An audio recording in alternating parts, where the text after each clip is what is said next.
सकाळी सकाळी उठून किमान 10 ते 15 मिनटं आपल्या मुलांचा आपण व्यायाम घ्यावा.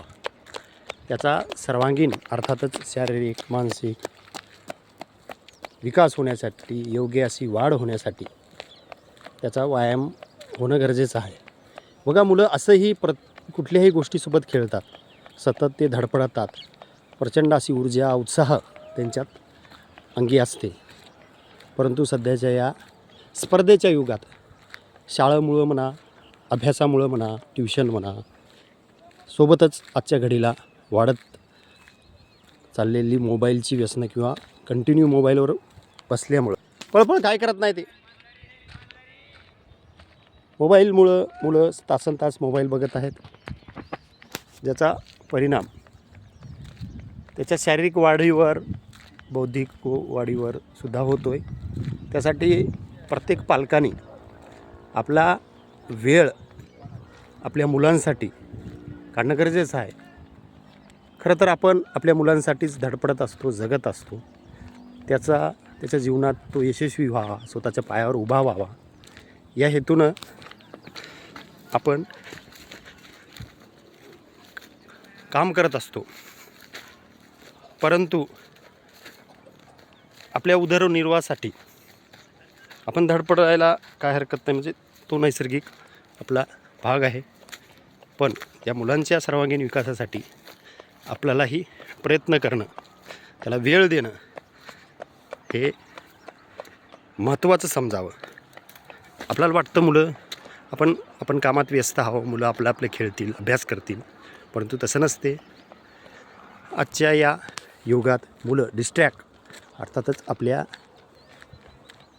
अभ्यासावर म्हणा किंवा इतर चांगल्या सवयी लावण्यासाठी म्हणा, पालकांचा महत्त्वाचा रोल असतो.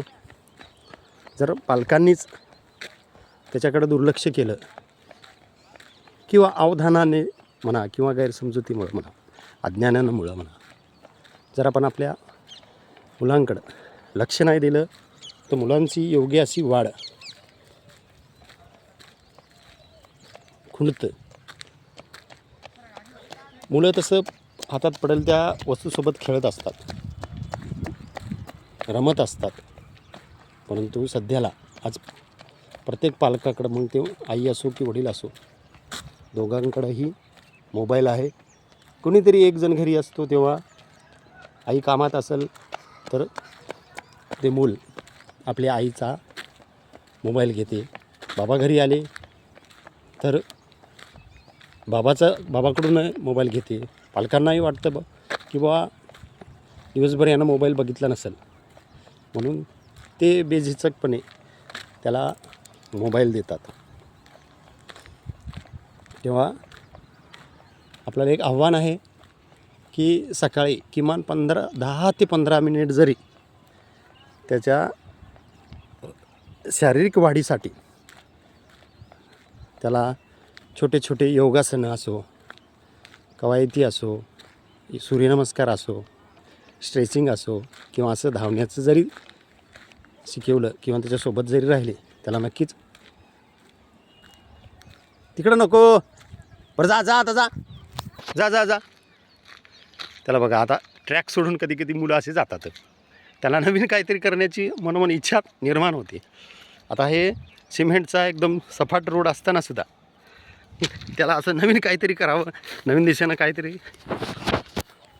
जावं असं त्याच्या मनात इच्छा होते. ॲक्च्युली असंच मुलं डिस्ट्रॅक्ट होण्याचे धोके असतात. आता हा सिमेंट रोड एकदम सपाट व्यवस्थित होता, स्वच्छ होता, परंतु त्याला या अशा काट्याकुट्यातून जायची इच्छा कुठून निर्माण झाली सांगता येत नाही असं मुलांना. त्यामुळं आपल्या मुलांना योग्य दिशा देणं हे पालकांचं